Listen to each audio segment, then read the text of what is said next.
Hello, everyone, and welcome to Some Random Podcast with your host, Fencibles. And today we're joined by Glass Beach's William White. How are you doing? Hello, I'm good. How are you? I'm doing fine. I'm pretty tired. It is currently like almost 12 a.m. as seen by the timer down here when the recording will be done and will eventually be uploaded to YouTube.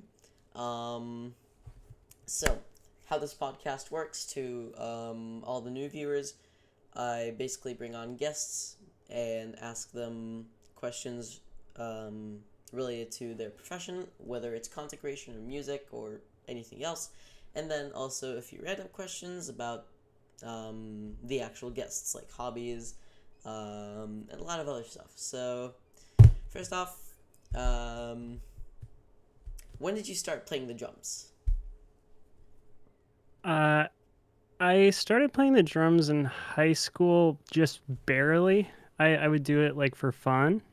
Uh, and when I say barely, I mean like I would be surprised if I got behind the kit more than like once every few months or something. I didn't even have a drum kit. I'm a guitarist by trade. I got a guitar when I was 13 and did that for a while. I still do. I mean, I have a couple guitars behind me that you can't see because my camera's so out of focus. But um, but then as far as actually playing the drums, like deciding I wanted to do that, that was in college. So I was about 19, maybe 20 years old before I started playing the drums, like Interesting. properly.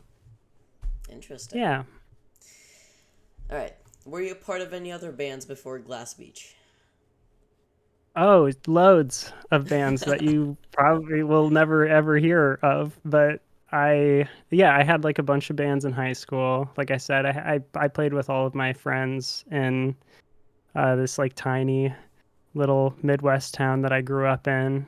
And I mean, like I grew up in a town of like 750 people. Like that's where I'm from. Yeah, that's pretty small. Yeah, yeah. Then my neighbor played guitar. We were best friends at the time, so I just would start little musical projects with him kind of over and over again. We had a band called the Wannabes with a Z, which was pretty great. We we didn't really play any shows, but we kept saying we were gonna do something, and then I Nothing did a bunch of happened. covers. Yeah, no, never. I mean, like we were like 14, 15 years old. I could barely play chords on my guitar. I was just like, okay, I guess. And after that, we did some like cover band stuff where we would cover like the White Stripes and the Strokes and stuff like that.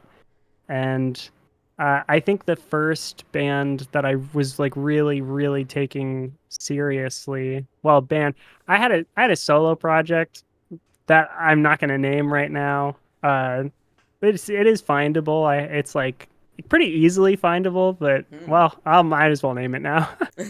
I used to make like comedy music, kind of like a Stephen Lynch, a Tim Minchin, a Bo Burnham type, but not quite as like clever, I don't think. And Hmm. I uh, I would perform that on my own. I would play in bars and stuff before I was like too old to be in bars, so I would like play my sets and then they would like kick me out and that kind of stuff. So uh, and I shouldn't have even been in there, but that's okay.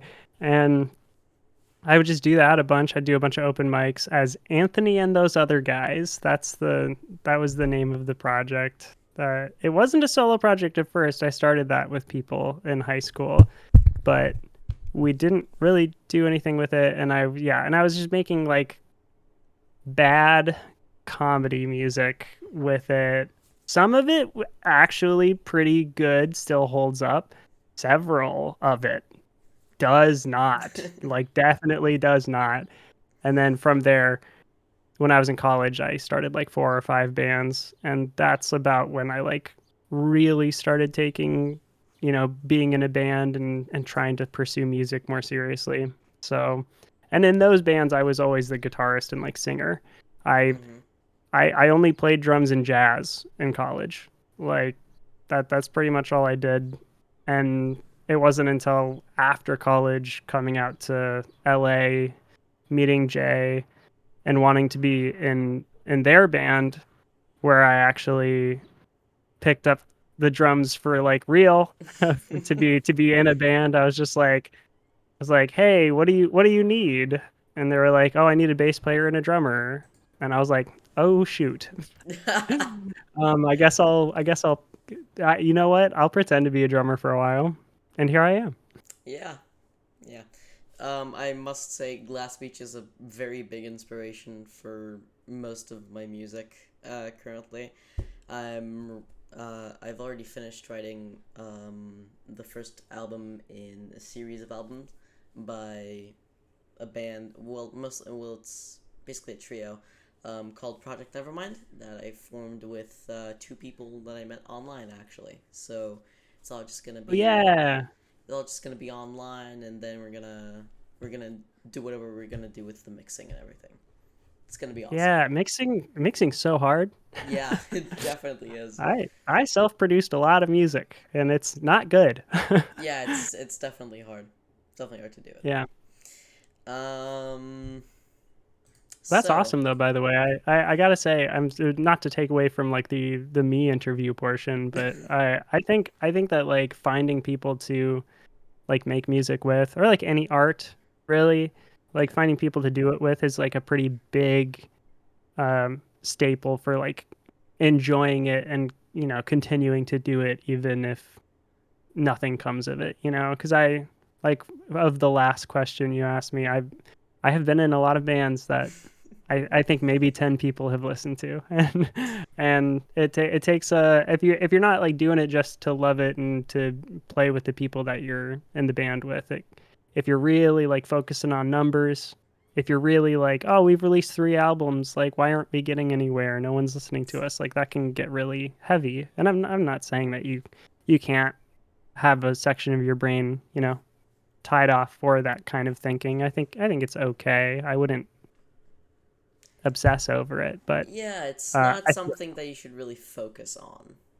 Like yeah, with yeah, with anything, including numbers, whether it's consecration or music or basically anything, it shouldn't really matter. The numbers shouldn't really matter. I mean, they do, but it shouldn't really yeah, matter to you.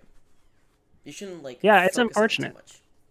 It's unfortunate because everybody tries to. I mean, the way that like the industry works is it does sort of force you into a position where you start feeling like a product, Yeah. and that's okay, uh, because in certain ways that can, you know, make people money so that they can produce more art or that kind of thing. But honestly, like overall, it would just be better if people could just make what they wanted, not have to, you know, hope that they can make a career doing something just so that they can make more of it, you know?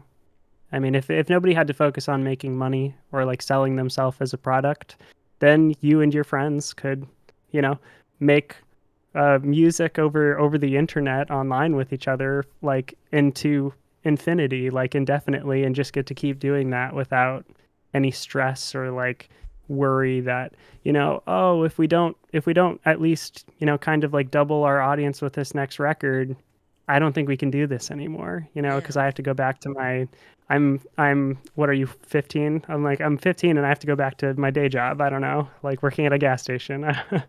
14. You were close enough. 14, that's right. Yes, yes, yes. You were close enough. So what is coming next for Glass Beach? I mean, we're definitely working on LP2 right now. We've been working on it for Few we years. there's a song, there's like a song definitively that we were writing before the first album came out that is on the second album. Damn. And it's a long process, and I would be foolish to say that it wasn't slowed down a lot, like significantly by COVID. I mean, yeah, of course. Because yeah, when we made the first record, like Jonas, Jay, and I all lived together, and then so this is so funny. Jonas and I both wanted pets, and our apartment didn't let people have pets, so we moved out to get I got a cat, and Jonas got a dog, and then the pandemic hit. And so then we couldn't even like really see each other anymore. So like we couldn't see Jay, and so there was a lot of like if Jay was working on a song, it would just be a bunch of like demos or like little like wave files sent back and forth online, and it was really hard. So now we live together again. We moved in, but yes. So that's something. We have I know you'll probably want to talk about Hmm. LP2, so we can do that, but like sparingly. I'll be very cagey about the way I talk about it, but uh Yeah, like I can't give you a there's like no definitive need like there's no need to yeah. say too much. Talk about whatever you want and how much you want to talk about it. Like whatever. Yeah. Also, So, I do in yeah, fact go for it. have a dog. She's outside, and I'm pretty sure she's sleeping. I'm pretty sure. Oh, yeah. Well, keep it down, I guess. You know, try not Gotta to respect the scream. dog. Gotta respect the Got to dog. respect the dog. You must. As far as like other things, really quick, I know that we have like three kind of music video things for the first album that are You like do? two of them are yeah, are two of them are done and haven't been released yet. So you know we have the video for Classic J Dies and Goes to Hell Part 1. We have the music video for Calico. Um Which, by the did way, we where do is anything part else? two? Where's part two of that song? Oh, that's the joke. That's the bit. It's one part and it's one part and it won't have another one. It's I see. I see. yeah, there's this Unless we there's have yeah. very different worlds. My like saga of albums, so it's basically gonna be a saga. I'm revealing so much information right now. All right, so the saga, it's gonna be it's gonna be called the Floorboy Saga. So there's gonna be three main albums and three filler albums. Like it's like filling gaps. So there's gonna be Floorboy Part Volume 1, a filler album, Floorboy Volume 2, same thing. And with each volume of Floorboy, there's going to be parts 1 through 4. So that means there's going to be 12 parts of one song. And it's going to be Oh, hilarious to make. It's going to be hilarious. wow. I see. Okay, that's interesting. That's a fun approach. That's kind of like a Sufjan Stevens kind of thing where an entire album is like one song or whatever. Well, it's not the entire album being one song. Like every Yeah. single album is going to be 17 tracks. Like every single volume is going to be 17 tracks. Jeepers. I that's the thing. I see a lot of albums like today are very short, and Hmm. I I don't know how I feel about that. I want to have as much material as possible in one album, and the thing about it is it's gonna tell so little story in so much time that um it's basically gonna have to like keep going. You're gonna have to listen to the album to understand the story. Make sense? Yeah. I mean, that makes sense to me. Also, I mean, like, I like a slightly longer album. Well, I mean, our album was long, and the next album's going to be long too, probably. I But mean, yeah, I don't mind short albums either, though. I mean, Joyce Manor just released some new stuff, and Joyce Manor is like, if they have an album that's longer than 25 minutes, that shocks me. but yeah, there's like okay, so as like most people know, I'm from Israel. So there are a lot of like interesting musicians like from the 90s that used to do a lot of crazy stuff, even earlier before. So there's this one album by a rock band. They used to do rock, but also mix in some other stuff, and it's very interesting. So the album itself is 42 songs in the span of 1 hour and 40 minutes.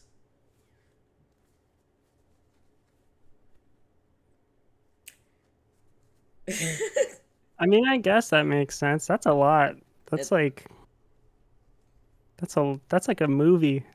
it's a concept album, so Yeah. and yeah, it kind of bases around a 24-hour long radio station broadcast, and when you know the story behind it, it's kind of weird. It's kind of weird.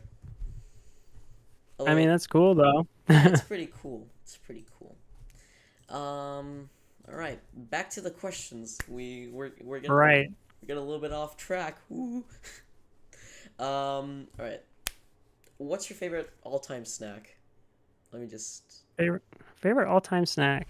Um, I mean, I do have like a couple go-tos, that are like I like apple and peanut butter. I'm a big fan of that. Interesting And then choice. I like sugar snap peas with hummus, that kind of thing, or like cucumbers with like salmon dip. Hmm. But as far if I had a go-to, if I had to pick one that wasn't like those are all sort of my like quote unquote like healthier choices or whatever. But I don't know, does I'm this count talking as a about like snack? store-bought snacks filled Yeah. with Store-bought salt. snacks. Definitely. Oh, like I mean, I love is candy a snack? Like Reese's. I like Reese's. Hmm. But if We'll we're let going it slide. snacks, I mean, like We'll I don't let it know, slide. like Rice Krispie treats. I like those. But I've let's actually see never here. had one. We don't have them here. Oh, We don't have a lot huh. of things here. Are you're still in Israel? Yes, I am still in Israel. A lot of Yeah, people. probably because of the BDS stuff, eh? I mean, honestly, a lot of people think I'm American because of my accent, and I just don't understand. I barely have an American accent, honestly. Like, barely. Yeah, I didn't think you were when we first started talking. I didn't think you were like from the U.S. or anything, but I was willing to believe that maybe you would have been in the U.S. But then when we first hopped on the I've, call, you were like it's like midnight here, and I'm like it's you're almost not midnight. where I am. I've never been to the US, but I plan on visiting there soon. Okay, interesting. That's cool. I Yeah, mean, the U.S. is it's definitely yeah, a it is what place. it is. It's a It place. is. Yeah. All right, back to the question. So Oh yeah. like, we'll let candy slide. Just pick a go-to favorite snack, like something that you'd always eat. Go to favorite snack, something that I would always eat. I'll try to do a snack thing for you. I mean, like I like what are those Ritz Bits crackers, the little peanut butter crackers. I love Mm-hmm. those. All Those are right, great. all right. Here's a little harder question. I can't like. I'm pretty sure as musicians, it's pretty hard to answer. Who's your favorite artist? Hmm. Jeff Rosenstock maybe. I think Jeff Rosenstock or like Julian Baker are pretty high up there for me. Big inspirations for me personally. Uh, and then I know you said artist. I'm like naming a few. I'll just stick with yeah. Jeff Rosenstock and Julian Baker have been like huge influences on me. I don't think I would be the musician that I am without those two for sure. All right. So, what's your favorite album? Doesn't need to be related to like the artists that you just mentioned. Favorite album overall. That's funny because it's like it might actually be "We Cool" by Jeff Rosenstock. Uh, it is hard for me usually to pick like a favorite, anything. I usually have to be like naming several things and be like in the ballpark of where I am. But we cool is definitely high up there for sure. I also love Punisher by Phoebe Bridgers. Like I think that album's amazing. I mean, yeah, hot take, right? Nobody's ever heard that before. Uh, but I do love Jeff Rosenstock. I do love We Cool. That album hit me at a poignant point in my life and was introduced to me by the right person, and so it means a lot to me. And it's also sonically and lyrically very very good. Mm-hmm. Okay, a little bit off track. If Jay is somehow listening to this, I just want you to know you're a fucking talented singer. Okay, you're a talented singer, 100%. You're a big Yeah, inspiration for me. I can pass that along. Don't worry, I can do that. like they're such a big inspiration for me, like as a singer. Um, okay, so I actually first started listening to Glass Beach back in 2020, I believe, like mid 2020. Okay. I first actually got introduced to Yoshi's Island, which is still one of my favorite, Yeah. which is still one of my favorite tracks. Um, but if I had to pick like a favorite Glass Beach track, I'm pretty sure it would be Bedroom Community. That's a good choice. Yeah. I I'm love pr- that song. I'm pretty sure it would be Bedroom Community. Yeah, hard to pick wrong, in my opinion. I mean, you could have said anything. You could have said soft. You could have said Bone Skull, and I would have been like, yeah, yeah, I could those have are said great ten songs. fifteen. 10:15, that would have been fun. It's Yeah, a don't, very good track. I really like it too. yeah. It's an amazing track. All right. What are some other hobbies of yours, like besides music and everything? Yeah, I'm like eternally one of those people that turns all of their hobbies into like jobs, you know? Are you familiar with that concept? Um, somewhat, somewhat. Okay. Yeah, it's sort of like these days as you get like a little bit older or whatever, whenever you have something that you enjoy, whether it be like music, or like yo-yoing or something. I don't yo-yo, but like yo-yoing, then someone is always like, "Wow, you're really good at yo-yoing. You should like make a TikTok about yo-yoing. You should try to like sell that or something." And it does kind of like always turn into that sort of a thing. And I am painfully like stuck in that rut. So all of my hobbies end up becoming things that I try to pursue as like financial or like career sort of stuff. But my interests are like video. I like directing and, Wow, cinematography, that kind of stuff. That's a thing that I do. I shoot music videos and stuff too. I don't know if that's like a hobby, that's awesome uh, though. but I do. I'm trying to think of like more hobby specific type things because I mean like I like fitness. That's kind of a hobby. I haven't tried to monetize that. So I like fitness. And I just recently the past 2 months have been doing yoga. That's been nice. That's been very cool. I guess those would be my hobby, fitness and yoga. And then I just like watching TV and movies and stuff with like friends. That's Yeah. that's about all. I don't really game. Not much of a gamer. I like games. I just like rarely feel like I have time for them. I Hmm. can't like settle in. I don't like to do a lot of stuff on my own Meanwhile, I either. completed the So yeah. entirety of the Henry Stickmin collection in 2 days, but that's besides the point. See, now you have to tell me what that is, You know, because okay, I'm not a so gamer. the Henry Stickmin games were like very popular games back in 2015-ish.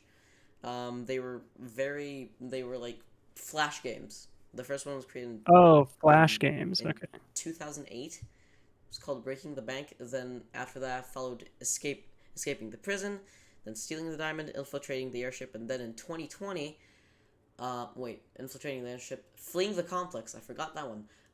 And then in 2020, the fifth game released called Completing the Mission.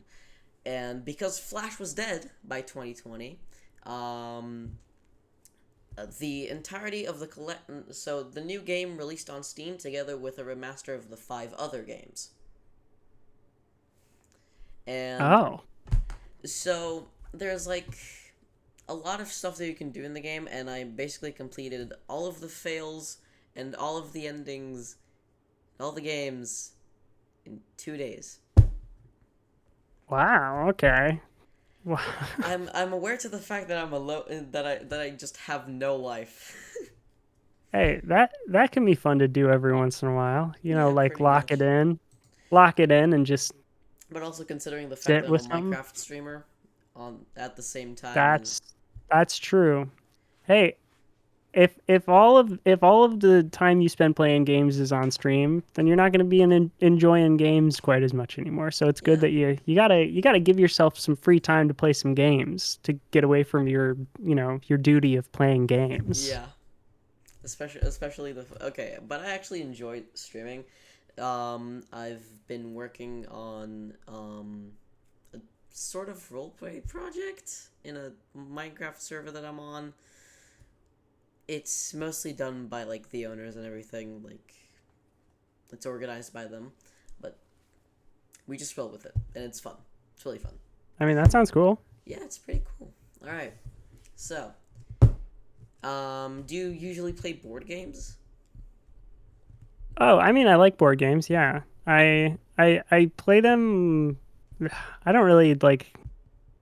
Oh, you know what? You did remind me. I one of my hobbies is like tabletop role playing games, like D&D, that Yeah, kind of stuff. I've never Yeah. I've never actually played D&D. I haven't really gone into it yet.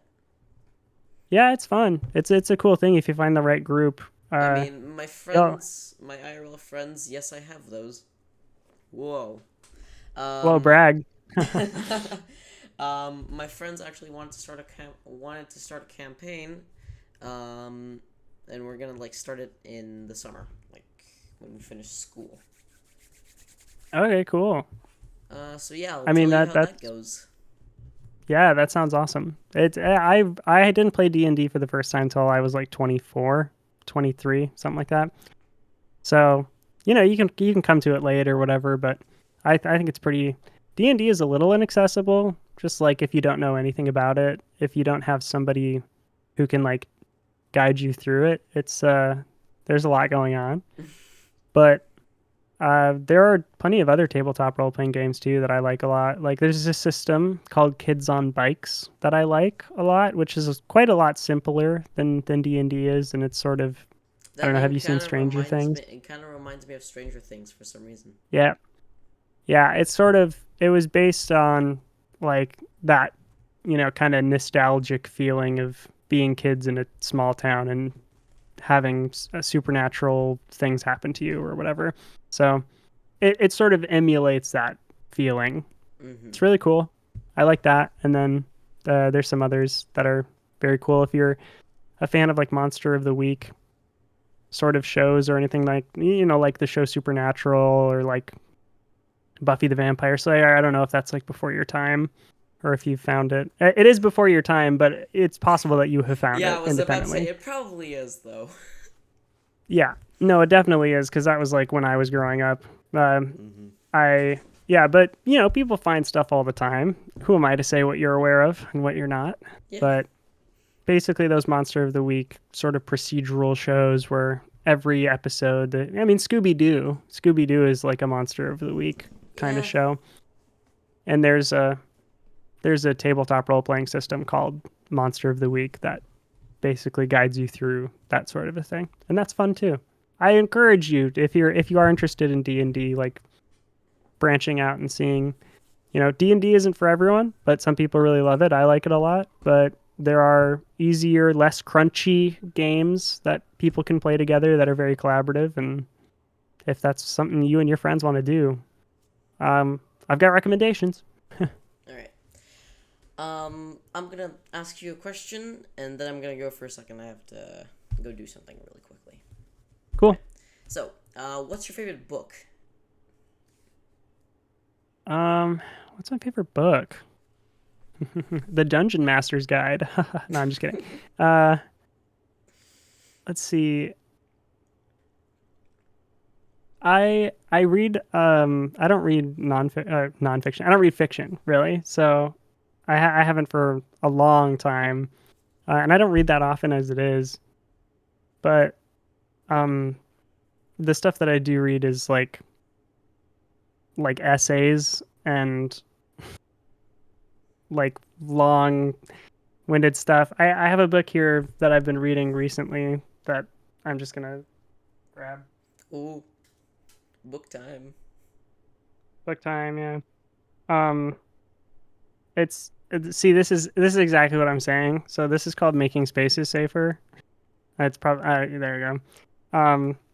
And it's just like it's the subtitle here is a guide to giving harassment the boot wherever you work, play, and gather. And it's just about if you're trying to do some community organization or even in a small setting, it works even for like a D&D group or something like that. It gives you like tools and ways to pinpoint when there's like a communication or a social issue and how to like navigate that, and like a lot of resources for making sure that there are tools in place to make sure that like conflict does not like boil over or like that kind of stuff. And I read the other book I have here is called Holding Change as well. And Holding Change is like a similar book. It's the way of emergent strategy, facilitation, and mediation. It's a lot about like restorative justice and that kind of stuff. And that's the sort of thing that I'm interested in. And if I want to be like part of, community organizing efforts and that kind of thing, I want to be a little bit more prepared and have some like accessible language to help deal with those sorts of situations. So sorry that was not a fiction like Nah, don't worry about very it. Don't worry about it. All right, I'm gonna be back. You have like 30 seconds to do whatever you want. Cool. Thank you. I don't know if this part makes the cut. I don't know how much cutting is done. I watched a little bit of these on the YouTube channel. But this is like the first time that I've talked Sorry that you had to hear in a that, prolonged podcast viewers. way for about like 5 days. And I've been in isolation in my room Alright. because I got COVID. Alright, and we're back. I had to take some stuff off my chair. You can see my fucking Chewbacca onesie. Right over there. Chewbacca onesie, nice. Yes. Also, that is indeed a Nirvana shirt on my chair.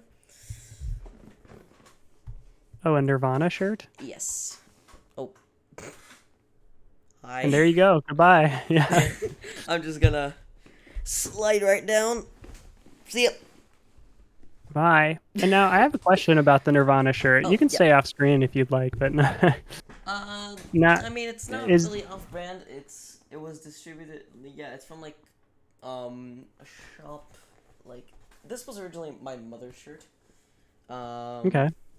It's from Pull and Bear. I don't know if you've heard of that. I have. I don't really. I've heard of it, but I Yeah, can't so, place how. wait, let me just. There we go. Yes, a classic design, a classic logo. Nirvana design. And then I'm wearing another Nirvana shirt with the In Utero design on it. Okay, so you're a big Nirvana fan? Yeah, pretty much. A lot of bands. I'm a big I mean, fan that of a makes lot of sense. bands. Yeah, that's good. Okay, so, what is the last movie you've seen? Oh, what is the last movie I've seen? I might despair to say that it's the new Rescue Rangers movie. I don't think I've ever heard of that. I'm not It's sure. it's the new one with Andy Samberg and John Mulaney. It was fine. I wish I could say it was everything everywhere all at once. Hashtag Rescue Rangers mid. Yeah, it's good, but there's some fun parts about it, but I don't love the movie. I wouldn't even say I like the movie, but it is what it is. It's there. It's definitely a movie. Let's just say the last movie I saw was Everything Everywhere All at Once, because that's I did see that recently.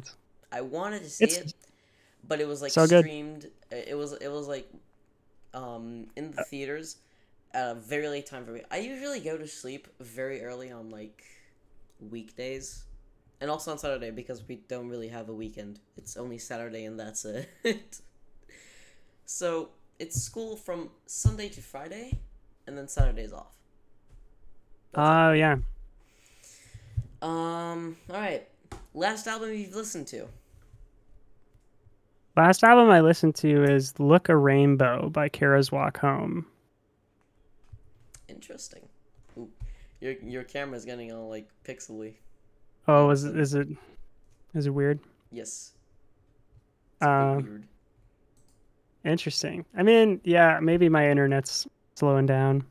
Probably. Or maybe people are waking up and using internet over here. It's funny that I say waking up. I do mean that literally. There are some people in my house who are night owls.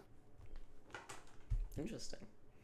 It's like, actually, who lives at your house? Is it like one of the Glass Beach members? Does one of them? It's the band. All We right, live together. all right. That's awesome. That's actually awesome. Yeah. It's helped a lot. Maybe possibly one day we'll have the entire band on the podcast. Possibly. Yeah, see that's interesting. I mean, I don't mean to take the I know that like Jay doesn't super like doing a lot of like interviews and stuff, and and then everyone also is like pretty cautious about like doing interviews and stuff with like younger people. Mm-hmm. I like I'm also like sort of cautious about that, but I prefer to err on the side of like, well, you're doing a cool thing and you're having fun, and like I wouldn't mind participating in that, you know. And you haven't overstepped any boundaries or anything. We're doing great. I So mean, like I try to give honestly, people the benefit of the doubt, you know. I mean, this podcast is honestly just for fun and shits and laughs. So that's Yeah, all it is. which is good. Yeah, it is good. And It is good. it's interesting because when I was 14 years old, I don't even know if I thought like podcasts existed. I don't know if that was on my radar. You know what? If it wasn't, it wasn't. Very simple. Yeah. All right. Do you have any questions to ask me? Do I have a question to ask you? Huh, fun. Turning the tables, I see. Uh, I suppose, I mean, we were talking about Nirvana because of the shirts and everything, but and I know that you like Glass Beach, and that kind of thing. Do you have a favorite band, or could you name like a favorite? Hmm. And also, it doesn't Question. have to be Glass Beach. Like, don't worry. No. Okay.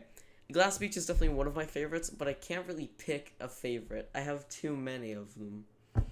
If I Hmm. had to pick one that I would like, if I was in a life or death situation, I had to pick one. I think I would say Radiohead. Honestly. Yeah, that's a good choice. Yeah, that, that's one of Jay's favorite bands too. So, and also a huge inspiration for like Glass Beach. Hmm. I pretty much have. Okay, so I made a playlist today.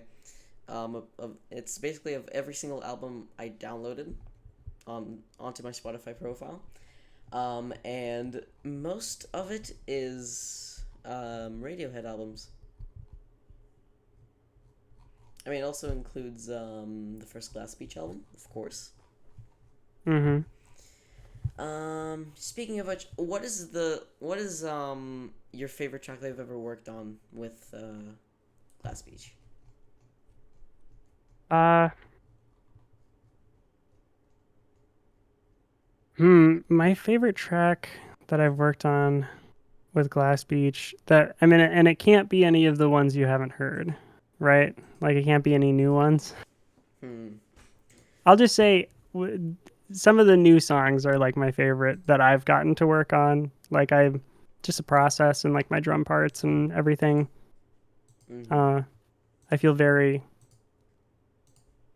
fond of like the parts that we've written together. But from the first record, at least, I'll say probably Dallas, which is funny because like I didn't have a whole lot to do with that song. Uh, in fact, it was like completely written and done basically, and then I just heard it every step of the way. And then Jay brought me into their room and was like, "Is there anything you want to do on this song? Because I feel like it doesn't need drums or anything. I think it's good as it is." And I was just like, "Yeah, I'll take a listen." And I thought of like a tiny little drum part there, and that was cool. And so Jay was like, "Well, you know what? I don't know if we'll use it, but like let's go in and record it." So then we did, and uh, I feel like it Mhm. sort of like changed the portions of the songs that I ended up playing on in a way that was very cool. And it it is rare that I feel like I am changing the feeling like of a written song with my part. As you know, usually I'm like just trying to elevate what's there and accent and like add in ways that I think would be complementary. But especially with that song, I feel like there were portions of it that had completely different feel that suddenly changed because of what I was doing. And Jay loved it, and I loved it, and I thought it was very cool. So I think very fondly of that song. That's awesome. That's really awesome. Um, so is there like a big reason to why you make your songs like pretty long? Is it I like jam sessions they usually do? a lot of the songs like more recently have been coming out of like tiny, little segments of them have been coming out of jams, but it's mostly just because like Jay has a lot of ideas. Hmm. And yeah, a lot of the times like the chord progressions, melody, stuff like that will end up coming to us, especially with this record, like LP2 that we're working on. We'll take like full sections of it and just like jam it out in a practice space. And sometimes it'll like be feeling so good that we're just like, yeah, it would be great if we just played this part forever. And why not, But I think it mostly comes from Jay having a very like compositional mind, like a compositional approach to their music, and just having a lot of ideas that, you know, they're not particularly precious with some ideas. Like there will be parts of songs in the writing process that the rest of us will really love and will be like, "Wow, Jay, that was amazing that you made that." And then it will get like cut completely and Hmm. we'll be like, "Whoa, okay." And they'll like, and then Jay will just be like, "Oh, maybe I'll use that later, but for something else." But whatever. And we're just like, okay, Mhm. I guess. But yeah, I think it's just having a lot of ideas and wanting to say as much as possible with like every song. All right. By the way, I really, really liked the cover that you guys did of "Welcome to the Black Parade." Oh, thank It was you. really awesome. Really awesome. Thanks. Yeah, that was really fun to make. It was stressful, but it was very Hmm. fun. Yeah. Okay, let's talk about roles for Streetwise. I can't speak. Anyway. That's all right. Okay, so roll for Streetwise. So, Yes. from what I've seen on your guys' Twitter, which by the way, every single like all the socials of both Glass Beach and William will be linked in the description below. Which by the way, could you send it to me in DMs possibly so I could link them? Oh yeah. All right, For I can send you whatever links you need or whatever. all right. So, it's like a D&D based project. Yeah. So our friend Mike Bachman is on a podcast called Greetings Adventurers, previously known as Drunks and Dragons, and it it's like canonically, like literally is the longest running. I'm using quotes because I have to preface this, but is the longest running D&D actual play podcast in existence.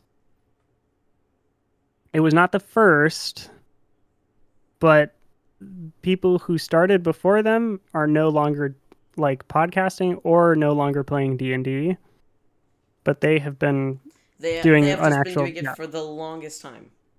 and longest like consecutive time. So they've been doing that, Mm-hmm. and we Jonas and I at least were fans of the show, the podcast, and Mike Bachman, like back before the pandemic started, they would do these like live show like things called Geekly Con, like these conventions for all of their fans and stuff to come together and, celebrate the shows on their network. And Bachman would do these like covers of songs, like parodies, song parodies. And so like one like a few years ago, he just tweeted out that he was looking for a piano player to help with a project. And I DM'd him and I was like, I'm not, but someone in my band is. Like, I know a very good piano player. And he was like, "Oh, well, I would need you to go to GeeklyCon. It's going to be like a live thing." And we were like, "Oh, well, we probably can't do that then." And we were like, "Okay." So sad. This like nothing's going to happen here. And but then he messaged me back and he was like, "Oh, hey, actually I ended up like seeing that you were in a band in your bio and I checked out your music and your album's incredible and I want to like do something together." And he was like, "I've always wanted to like write and like record an album of like D&D songs and stuff. Is that something you'd be interested in?" And I was like, "Oh my gosh, yeah."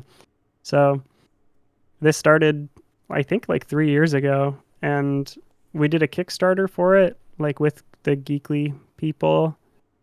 It was mostly for them and everything. And then, of course, the pandemic hit, stalled like everything. Like it made it really hard to work on it because we were going to fly him out and like write the songs all together in like a 2 week period and record everything. And Hmm.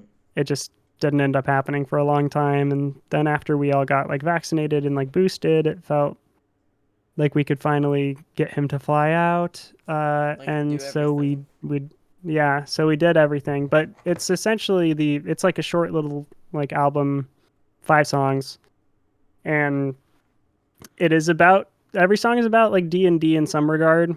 And a couple of the songs are more specifically about like characters and things from the podcast that Mike Bachman is on, Greetings Adventurers. Um, but it's not necessary to like know that information is to enjoy the songs necessarily. And like there are definitely songs on the album that you don't need to know anything about Just that. absolutely nothing. Yeah, you don't need to know anything. Mm-hmm. All right. I have a few. Okay, I'm gonna ask you like a question that would be understandable if you can answer.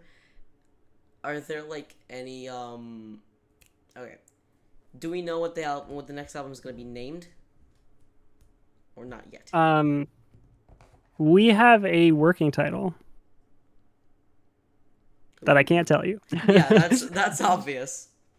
Yeah, That's obvious. but we have But a working title that most recently discussed. We were all like, "Yes, that's a good title." mm-hmm. So we'll see. Well, we're just gonna have to wait patiently. I'm pretty It's true. sure If Glass Beach fans are chewing their nails right now. I know, well, so are we. I mean, it's like so many things have delayed this, like pandemic wise. I think, I mean, obviously, like took a big hit on our process, but you know, we're trying, and um, all most of us are still working like full time jobs while we're doing this. Like we're not like full time musicians. Like Jay kind of is a full time musician right now. They're the only one that are like able to sort of live off of our music, Mm-hmm. but um hopefully in the future, like after the second album comes out, that more of us will be able to do that. And if it's like a big enough hit and people like it, then maybe that'll like catapult all of us into being able to be full-time musicians. And then hopefully music will come out faster. Hopefully. It'll be easier to work on. Yeah. I mean, yeah, music is a very like hard thing to work on. So I've had a lot of canceled projects throughout my life. So it began with a single that was delayed, then turned into EP, canceled. Then I started working on like an acoustic album, which is somewhere in the music laptop. I might release it. I'm not sure of it, but I might release it. Yeah. might happen. And now we're just gonna be working on Floor Boy and the things that will come next. I've actually already announced one of the filler albums. Um, it's gonna be called "Falling in Love in the Worst Mindset." So Oh, that's a cute title. I like that. it's and yeah, pretty much that's all I'm doing. I spent most of 2022 so far just like writing lyrics and also going to take vocal lessons because I need to like work on my voice because Yeah. it's pretty low. Your voice is low? Pretty much, yeah. Also my Oh, expectations, but I suppose. I mean, singing is hard. singing It has to takes a be lot of very work. hard. Yeah. So any last questions or things you want to say before we end this podcast? Uh, Not necessarily. I don't think. I think we covered a lot of stuff. Oh, I mean, like I guess if anybody's familiar with Jay's. Oh my goodness. Ooh.